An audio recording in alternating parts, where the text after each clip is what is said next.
So hello friends, welcome back to Gautam Jain education. तो दोस्तों, पिछली वीडियो में हमने ये डिस्कस किया था यूपीएससी सीएससी आईएएस के लिए जो प्रिपेयर कर रहा है, सिविल सर्विस एग्जाम के लिए, जो आईएएस के लिए, आईपीएस के लिए, आईआरएस के लिए प्रिपरेशंस कर रहे हैं, उससे रिलेटेड हमने पूरा लेक्चर वीडियो कवर किया है। ये जो लेक्चर वीडियो है दोस्तों, ये है CDS NDA CAPF AC assistant commandant की जो पोस्ट होती है, इंडियन फॉरेस्ट सर्विस की जो प्रिपरेशंस कर रहा है स्टूडेंट, ये उसके लिए पूरी प्रिपरेशंस गाइड है दोस्तों। इस लेक्चर को आप देखो। अगर आप फ्रेशर्स हो, आपको कुछ नहीं पता इस नौकरी के बारे में, लेकिन आप एम्बिशियस हो, भारत में आर्मी ऑफिसर बनने के लिए आप सर्व करना चाहते हो as a CDS officer, NDA officer, CAPF assistant commandant या फॉरेस्ट विभाग में जाना चाहते हो, तो ये वीडियो आपके लिए है दोस्तों। इसे पूरा देखें।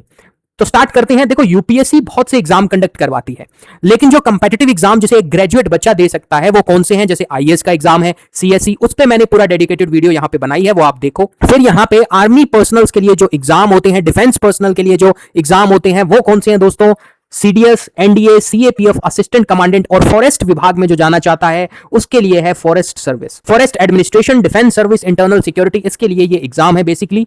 यहां पे वन बाय वन डिस्कस करते हैं कि एग्जाम किस तरह से कंडक्ट होते हैं, क्या इनके लिए क्वालिफिकेशंस चाहिए, बुक लिस्ट क्या है, एग्जाम का पैटर्न क्या है, वन बाय वन डिस्कस करते हैं। तो सबसे पहले है इंडियन फॉरेस्ट सर्विस। इसके लिए क्वालिफिकेशन चाहिए बैचलर डिग्री। यहां पे आर्ट्स नहीं चलेगा। जैसे सिविल सर्विस एग्जाम के लिए किसी भी सब्जेक्ट में बैचलर डिग्री हो, चाहे आप आर्ट्स से हो, कॉमर्स से हो, साइंस बैकग्राउंड से हो, लेकिन फॉरेस्ट सर्विस एग्जाम के लिए आपके पास बैचलर डिग्री दोस्तों साइंस, एग्रीकल्चर, इंजीनियरिंग सब्जेक्ट्स में होना चाहिए। एग्जाम्पल के लिए आपने मान लो बीएससी इन बॉटनी ऑनर्स किया है, या फिर आप बीएससी इन साइंस हो दोस्तों, तब जाकर के आप ये पेपर दे सकते हो, उसके लिए क्वालिफाई कर सकते हो। एज लिमिट क्या है? 21 से 32 साल है जनरल कैटेगरी के लिए। एज रिलैक्सेशन है, आपकी जो कैटेगरी होगी उसके अकॉर्डिंग आपको एज रिलैक्सेशन मिल जाएगा। सिलेक्शन प्रोसेस इसका किस तरह से होता है दोस्तों, वो यहां पे देख लेते हैं। देखो, जो प्रीलिम स्टेजेस है वो तो यूपीएससी सीएससी का जो एग्जाम होता है ना, जिसमें आईएएस, आईपीएस, आईआरएस ये सब बनते हैं हम, और दूसरा इंडियन फॉरेस्ट सर्विस का जो एग्जाम है, इसका जो प्रीलिम्स का पेपर है दोनों का एक ही होता है दोस्तों। ठीक है, वही सेम जीएस, वही सीसेट, ये दोनों एक ही एग्जाम होता है, लेकिन कट ऑफ अलग अलग जाती है। और क्योंकि आईफोर्स में सीट कम होती है, इसलिए प्रीलिम्स की कट ऑफ हमेशा इसकी ज्यादा जाती है दोस्तों। एग्जांपल के लिए मान लो अगर यूपीएससी सीएससी की जो कट ऑफ है वो 200 में से 98 गई, तो आईफोर्स की कट ऑफ आप देखोगे दोस्तों 116 इस तरीके से जाती है, क्योंकि इसमें सीट बहुत कम होती है। लेकिन मेंस का पेपर दोनों का अलग होता है दोस्तों। मेंस की बात करें, आईफोर्स में जनरल इंग्लिश आएगी पेपर 1, जनरल नॉलेज आती है पेपर 2, पेपर 3 में ऑप्शनल सब्जेक्ट इसमें 2 होते हैं। जैसे सीएससी में ऑप्शनल सब्जेक्ट सिर्फ 1 होता है, इंडियन फॉरेस्ट सर्विस में दोस्तों ऑप्शनल सब्जेक्ट 2 आपको सिलेक्ट करने होते हैं। हर एक ऑप्शनल के 2 पेपर, यानी टोटल 2 into 2 4 पेपर्स होते हैं। एग्जांपल के लिए मान लो आपने बॉटनी लिया एक सब्जेक्ट आपने लेट्स से एग्रीकल्चर ले लिया या जूलॉजी ले लिया। इस तरह से आप दोस्तों सब्जेक्ट कॉम्बिनेशंस ले सकते हो। उसके बाद यहां पे का इंटरव्यू होगा 300 नंबर का, राइट। तो जो सिलेबस है दोस्तों प्रीलिम्स के लिए तो सेम ही रहेगा सीएससी और फॉरेस्ट का। मेंस के लिए अलग हो जाता है यहां पे, क्योंकि आप फॉरेस्ट में जा रहे हो, फॉरेस्ट डिपार्टमेंट में जा रहे हो, पूरा जंगल आपके अंडर आता है दोस्तों। समझ रहे हो आप इस चीज को? अगर मैं आपको ये बताऊं ना इसकी कि यहां पे रैंक इंसिग्निया मैं आपको समझाऊं दोस्तों, तो आप सबसे पहले बनते हो assistant conservator of forest, entry level की ये पोस्ट है दोस्तों। उसके बाद deputy conservator of forest, divisional forest officer in many state manage a forest division, पूरा का पूरा जंगल डिवीजन है वो आपके अंडर आएगी दोस्तों। Conservator of forest, supervise multiple forest division. फिर उसके बाद पोस्ट बढ़ती जाती है, आपका जो पोजीशंस है, आपका दायरा है गवर्न करने का, वो बढ़ता जाता है दोस्तों। ट्रेनिंग इसकी देहरादून में होती है, Indira Gandhi national forest academy में। प्रीलिम्स के लिए तो सेम वही बुक जो सीएससी के लिए होती है। मेंस के लिए थोड़ा सा अलग होता है, क्योंकि ऑप्शनल आता है, तो आपको ऑप्शनल स्पेसिफिक यहां पे पढ़ाई करनी रहती है। करियर ग्रोथ एंड बेनिफिट्स क्या है दोस्तों? बहुत तगड़ा यहां पे करियर ग्रोथ है, इसका बेनिफिट्स भी है। आप wild life protection, forest conservation, environmental management, अगर आप दोस्तों एनवायरमेंटलिस्ट हो, अगर आपको पर्यावरण को बचाना है, तो आप बहुत कुछ काम यहां पे कर सकते हो। पर्क्स यहां पे आपको बहुत मिलेंगे, गवर्नमेंट अकोमोडेशंस मिलता है, पूरा का पूरा जंगल मिल गया दोस्तों, तो अकोमोडेशंस तो बहुत बड़ा होता है, व्हीकल, मेडिकल, पेंशन। पर्क्स तो दोस्तों ऑफिसर्स को बहुत तगड़े मिलते हैं भारत में, without any doubt. Career advantage ये है कि भैया आप international environmental project, leadership roles ये सब करते हो दोस्तों, विदेशों में जाते हो। ओके, जैसे एनवायरमेंट मिनिस्ट्री के अंडर आप विदेश में जा सकते हो उस मंत्री के साथ, सीखने भारत के जंगलों को कैसे बचाया जाए, अलग अलग तरह की टेक सीखते हो, किस तरह से जापान के अंदर जो एग्रीकल्चर मेथड है, मियावाकी सिस्टम, ये सब न्यू टेक आपको सीखने को मिलती है। जो न्यू एग्रीकल्चर टेक्नोलॉजी है वो सब आप सीखते हो दोस्तों। फॉरेस्ट्री के बारे में सब कुछ आप जानोगे, तो बहुत कुछ आपको सीखने को मिलता है जॉब के साथ साथ। दूसरी जो जॉब है दोस्तों जो यूपीएससी कंडक्ट करवाती है वो है सीडीएस का एग्जाम, कंबाइंड डिफेंस सर्विस। इसके लिए आपको ग्रेजुएशन में इंजीनियरिंग चाहिए नेवी के लिए। अगर आप आर्मी या फिर ओटीए जो ऑफिसर ट्रेनिंग अकेडमी होती है उसके लिए अगर आप जा रहे हो दोस्तों, उसके लिए आपको सिंपल ग्रेजुएशन यहां पे चाहिए रहती है। ठीक है, एज लिमिट क्या है? एकेडमिक वाइज अगर एलिजिबिलिटी की बात करें तो पहले रिटन एग्जाम होगा, उसके बाद दोस्तों एसएसबी होती है, फिर आपका इंटरव्यू और फिर मेडिकल एग्जाम होते हैं, यानी कि 4 स्टेजेस दोस्तों इसमें है। जो सीडीएस का एग्जाम पैटर्न है, पहले रिटन होता है, रिटन में आपसे इंग्लिश, जीके और मैथ पूछते हैं, राइट। अगर आप ओटीए के लिए जा रहे हो दोस्तों तो आपको इंग्लिश और जीके पूछेंगे, मैथ्स नहीं पूछेंगे। आईएमए के लिए, एयरफोर्स एकेडमी के लिए, नेवी वगैरह के लिए यहां पे अगर आप जा रहे हो तो आपको इंग्लिश, जनरल नॉलेज और मैथमेटिक्स पूछा जाता है दोस्तों। ओटीए के लिए ऑफिसर ट्रेनिंग एकेडमी होती है, इसमें इंग्लिश और जनरल नॉलेज आती है, क्योंकि ओटीए यहां पे शॉर्ट सर्विस कमीशन है दोस्तों, इसकी एज भी ज्यादा होती है एज कंपेयर टू जो आईएमए वगैरह के लिए जो प्रिपेयर कर रहा है, तो यहां पे इसलिए डिफरेंस आ जाता है। अगर आपको परमानेंट कमीशनिंग चाहिए ना कि पूरा सर्व करना है आपको, तब आप आईएमए वगैरह के पेपर देते हो जिसमें मैथमेटिक्स आता है। दूसरा स्टेज दोस्तों, ये तो रिटन है, रिटन तो लगभग बच्चे क्लियर कर ही देते हैं। दूसरा जो सबसे मुश्किल यहां पे सबसे जो टफ स्टेज होता है वो होता है एसएसबी। एसएसबी में दोस्तों मेन खेल स्टार्ट होता है, यहां पे सब छंटनियां हो जाती है। जो भी क्रीम रह जाती है, जो देश में जाकर के आगे ऑफिसर्स बनेगी, पाकिस्तान के छक्के छुड़ाएंगे, ये सब दोस्तों आते हैं, मिलिटेंसी को खत्म करते हैं। ये लोग आगे जाकर के दोस्तों यहां पे हमारे ऑफिसर्स बनते हैं, कोई ब्रिगेडियर, मेजर, कर्नल, ये सब बनेंगे, ठीक है। एसएसबी और इंटरव्यू जो पास कर लेते हैं। तो दोस्तों एसएसबी का अगर मैं आपको बताऊं तो पहली स्टेज होती है ऑफिसर इंटेलिजेंस रेटिंग। यहां पे पिक्चर्स, परसेप्शन, डिस्कशन टेस्ट होता है। आपको एक पिक्चर दिया जाएगा, आपको उससे रिलेटेड स्टोरी लिखनी है दोस्तों। उसके बाद स्टेज 2 के अंदर साइकोलॉजिकल टेस्ट होते हैं। फिर यहां पे आपके ग्रुप टेस्ट होते हैं, जीटीओ टास्क आपको इकट्ठे मिलकर के एक्सरसाइज करनी होती है। इंडिविजुअली आपके इंटरव्यू, यहां पे पर्सनल इंटरव्यू होगा दोस्तों, आप ऑफिसर्स के साथ इंटरैक्ट करोगे, राइट। उसके बाद कॉन्फ्रेंस में फाइनल असेसमेंट होती है बाय बोर्ड, और फिर यहां पे आपको रेकमेंड किया जाता है। फिर आपका दोस्तों मेडिकल टेस्ट होता है। अगर आप अनफिट हो तो आपको अंडरटेकिंग दे दी जाती है। उस अंडरटेकिंग में 1-2 महीने का टाइम दिया जाएगा। मान लो आपका थोड़ा सा वेट ज्यादा है तो आपको 1-2 महीने की अंडरटेकिंग दी जाएगी, आप वेट कम कर लो, मेडिकल फाइनल होते ही आपका दोस्तों सिलेक्शन हो जाएगा, राइट। इस तरह से यहां पे दोस्तों एडमिशन होता है भारत की डिफेंस फोर्सेस में, भारत की आर्मी में हम सर्व करते हैं। सीडीएस की सैलरी की बात करें दोस्तों तो सैलरी बहुत ही सही मिलती है, 56,100 रुपए तो बेसिक सैलरी है, यानी आपके हाथ में आएगा दोस्तों लगभग 90,000, 1 लाख के करीब। अगर आपको सियाचिन में पोस्ट कर दिया या लद्दाख वगैरह, यहाँ पे जो हार्श क्लाइमेट है वहां पे आपकी तनख्वाह और बढ़ती है। तनख्वाह के लिए कोई फौजी काम नहीं करता दोस्तों, लेकिन तनख्वाह बहुत अच्छी मिलती है। ओके, प्रमोशंस की बात करें, आप स्टार्टिंग में दोस्तों लेफ्टिनेंट बनते हो, लेफ्टिनेंट बोल दो इसको चाहे, कैप्टन, उसके बाद मेजर, फिर कर्नल, फिर यहां पे आपकी पोस्ट ऐसे बढ़ती जाती है। बेनिफिट आपको फ्री मेडिकल मिलेगा दोस्तों, कैंटीन फैसिलिटीज मिलती है, मिलिट्री फैसिलिटीज जितनी भी है सब कुछ मिलेगी। रिस्पॉन्सिबिलिटी सबसे बड़ी है दोस्तों, सैलरी, प्रमोशंस, बेनिफिट्स तो मिलते हैं, रिस्पॉन्सिबिलिटी क्या है, आपको दोस्तों देश की रक्षा करनी है, बॉर्डर सिक्योरिटी करनी है। तो जो जज्बे वाला होता है ना वही जाता है यहाँ पे। ओके, इसलिए आपने देखा होगा ज्यादा भीड़ होती है सीएससी वाले एग्जाम में, यहां वही बच्चा जाता है दोस्तों जिसको जुनून है भारत की आर्मी में सर्व करने के लिए। रिटायरमेंट बेनिफिट्स वगैरह सब कुछ मिलता है अगर आपकी परमानेंट कमीशनिंग हुई है तो। ओके, और यहां पे शॉर्ट सर्विस कमीशन है तो आपको पेंशन वगैरह नहीं मिलती आफ्टर रिटायरमेंट। उसके बाद दोस्तों एनडीए आ गया, नेशनल डिफेंस एकेडमी।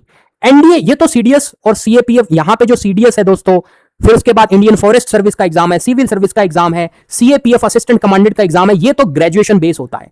एनडीए का एग्जाम दोस्तों बच्चे देते हैं 12वीं पास बच्चे, उसके लिए एयरफोर्स और नेवी के लिए आपको चाहिए, जैसे मान लो 12वीं पास बच्चे देते हैं, फिजिक्स, केमिस्ट्री, मैथ चाहिए एयरफोर्स और नेवी के लिए।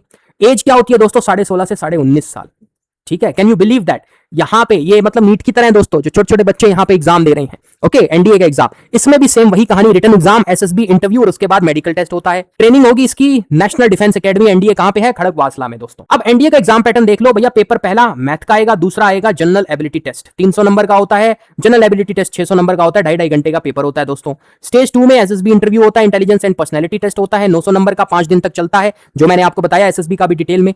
फिर उसके बाद फाइनल मेडिकल एग्जाम होता है। अब आपकी ग्रेजुएशन स्टार्ट होगी दोस्तों, क्योंकि एनडीए में आप 12वीं पास करके मान लो आप एनडीए क्रैक कर लेते हो, फिर आपकी यहां पे डिफेंस फोर्सेस ग्रेजुएशन कराएगी, उसके बाद जाकर के आप ऑफिसर्स बनते हो। और अक्सर देखा गया जो एनडीए पास होते हैं ना, जो बच्चे यहां पे एनडीए पास करके ऑफिसर्स बनते हैं, अक्सर देखा गया वो आगे तक जाते हैं, क्योंकि कम उम्र में लग जाते हैं ना वो।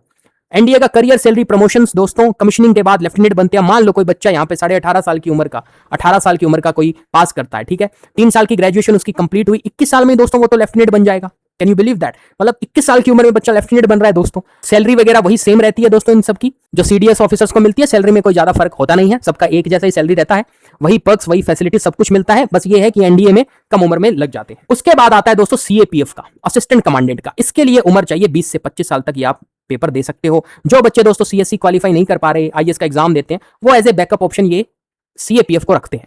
इसमें रिटन एग्जाम होता है और फिर फिजिकल टेस्ट होता है। इसमें एसएसबी वगैरह का झोल नहीं है दोस्तों, ठीक है, ये 5 दिन तक एसएसबी चलेगी, ये नहीं होता। इसमें रिटन एग्जाम होगा, रिटन एग्जाम के पास बाद आपका फिजिकल टेस्ट भी इतना कोई हार्ड नहीं होता सीएपीएफ का, क्योंकि मैंने सब पेपर दे रखे हैं दोस्तों, इनके प्रीलिम्स मैंने क्वालिफाई कर रखे हैं, सीडीएस का किया मैंने, सीएपीएफ का भी किया है। लेकिन फिजिकल टेस्ट होता है ना दोस्तों, उसमें दौड़ लगानी होती है बहुत तगड़े तरीके से, वही मतलब इतना कोई टफ नहीं होता एसएसबी जैसा। उसके बाद इंटरव्यू और मेडिकल होने के बाद आपको असिस्टेंट कमांडेंट दे दिया जाता है, क्योंकि ये और मुश्किल दोस्तों जॉब होती है, तो इसे लोग कम देते हैं। रीजन, क्योंकि ये BSF, CRPF, CISF, ITBP, SSB, सशस्त्र सीमा बल, border security force, reserve police force, ये मुश्किल बहुत होती है दोस्तों जॉब। हर कोई नहीं कर पा रहा, इसीलिए तो यहाँ पे कंपटीशन इतना नहीं होता है। हर कोई चाहता है सीआईएसएफ मिल जाए, जो इंडस्ट्रियल सिक्योरिटी फोर्स है। सबकी अपनी अपनी प्रेफरेंसेस होती है। इसका अगर एग्जाम पैटर्न की बात करें दोस्तों, तो इसमें जनरल एबिलिटी इंटेलिजेंस पेपर 1 में, पेपर 2 में general study essay and comprehension, ये 250 और 200 नंबर का आता है, ठीक है। फिर उसके बाद जैसा कि मैंने आपको बताया फिजिकल स्टैंडर्ड टेस्ट होता है, फिर इंटरव्यू, उसके बाद मेडिकल एग्जाम होगा। ओके, सिलेबस क्या है दोस्तों? सिलेबस देखो, यहां पे सबसे जरूरी ये है, आप यूपीएससी का कोई भी एग्जाम की प्रिपरेशंस कर रहे हो ना, आपको एनसीईआरटी तो अच्छे से करनी पड़ेगी। चाहे आप असिस्टेंट कमांडेंट की प्रिपरेशंस कर रहे हो, एनडीए की, सीडीएस की, आप जो भी प्रिपरेशंस कर रहे हो, एनसीईआरटी बहुत अच्छे से पढ़नी पड़ेगी। जनरल स्टडीज तो सब में पूछा जाता है दोस्तों। दूसरा, हर एक पेपर का अपना अपना यहां पे मेंस का पेपर या पेपर 2 होता है, जो आपको अकॉर्डिंगली उस जॉब के अकॉर्डिंग पढ़ना पड़ता है। जैसे फॉरेस्ट सर्विस के लिए आपको ऑप्शनल में साइंस स्पेसिफिक सब्जेक्ट लेने होते हैं, तो आप वो पढ़ोगे। उसके बाद सीडीएस की बात करें, एनडीए की बात करें, तो एसएसबी पे ज्यादा बच्चे फोकस करते हैं। असिस्टेंट कमांडेंट की बात करें तो पेपर 2 पे और फिजिकल एफिशिएंसी टेस्ट पे ज्यादा फोकस करते हैं दोस्तों। सिविल सर्विस एग्जाम की बात करें, आईएएस आईपीएस की, तो बच्चे जीएस पेपर 1 2 3 4 ऐसे और अपना जो ऑप्शनल उन्होंने सिलेक्ट किया है उस पे ज्यादा फोकस करते हैं। तो इस तरह से यहां पे यूपीएससी इतने सारे 10-15 प्लस एग्जाम कंडक्ट करवाती है दोस्तों। कुछ तो डिपार्टमेंटल एग्जाम होते हैं जो मैंने आपको नहीं बताया, क्योंकि वो हमारे लिए नहीं है ना, वो तो डिपार्टमेंटल एग्जाम है। एमबीबीएस करने के बाद भी दोस्तों यूपीएससी एग्जाम लेती है मेडिकल ऑफिसर्स का, वो तो आगे की बात है। लेकिन जो ग्रेजुएट बच्चा या 12वीं पास बच्चा जो पेपर दे सकता है, जो कंपेटिटिव एग्जाम है, जिसे पूरा यहां पे यूथ दे रहा है, वो मैं यहां पे डिस्कस कर रहा हूं आपके साथ। तो ये है दोस्तों UPSC exam, Indian forest service, CDS, NDA, CAPF. अब यहां पे एक एग्जाम दोस्तों एफकेट का भी होता है, ठीक है, एफकेट का भी होता है। एफकेट का एग्जाम क्या होता है? Air force common admission test. भैया जिसको इंडियन एयरफोर्स में सर्व करना हो, जहां पे आप फ्लाइंग ऑफिसर, पायलट वगैरह बनते हो, ground duty, technical exam, non technical exam, अलग अलग एग्जाम होते हैं। इसके लिए ग्रेजुएशन में एफकेट के लिए आपको 60% मार्क्स जरूरी होते हैं दोस्तों। ओके, फ्लाइंग ब्रांच के लिए अगर आपको जाना है तो एफकेट की एज होती है 20 से 24 साल। इसका एग्जाम पैटर्न भी अलग होता है दोस्तों। इसमें general awareness, verbal ability, numerical ability, reasoning, military aptitude, इसका थोड़ा अलग पेपर होता है। लेकिन एसएसबी इसमें भी होती है, वही प्रीलिम्स के बाद इसमें भी एसएसबी होगी। एफकेट की एसएसबी को दोस्तों एएफएसबी बोलते हैं, फिर मेडिकल एग्जाम और फिर फाइनल लिस्ट बनता है, राइट। अब यहां पर आप देख सकते हो एज लिमिट फॉरेस्ट के लिए 21 से 32, सीडीएस के लिए ओटीए की है तो यहां पे ज्यादा होती है उम्र, आईएमए वगैरह इनके लिए होती है कम उम्र, ठीक है। एनडीए की 16.5 टू 19.5, सीएपीएफ की बात करें तो 20 से 25 साल। इंटरव्यू की बात करें तो इंडियन फॉरेस्ट सर्विस में होता है, सीडीएस, एनडीए, सीएपीएफ, इनमें भी इंटरव्यू होता है आफ्टर एसएसबी। इस तरह से यूपीएससी दोस्तों इतनी prestigious exam, A grade officers होते हैं, सभी के सभी इनके एग्जाम कंडक्ट करवाती है। ओके, ये है दोस्तों फॉरेस्ट सर्विस में, सीडीएस में, एनडीए में, सीएपीएफ में, एयरफोर्स में जाना है तो एफकेट है, नेवी में जाना है उसके लिए एग्जाम है। तो दोस्तों इतने सारे एग्जाम जो यूपीएससी करवा रही है, ये सभी के सभी ऑफिसर्स हैं दोस्तों, राइट।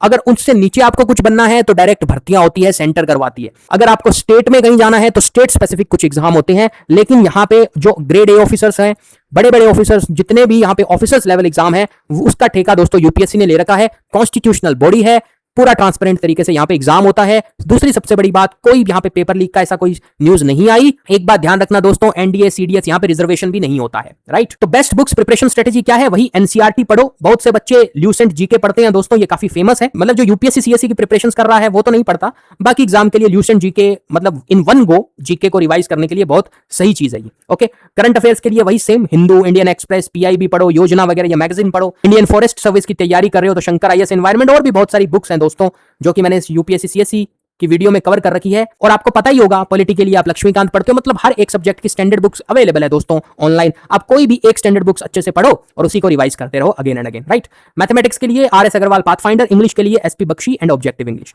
ये कुछ यहाँ पे बुक्स हैं जो इस एग्जाम को क्रैक करने के लिए चाहिए। सबसे जरूरी ये होता है दोस्तों, तीन चीज यहाँ पे मैं आपको बताऊं।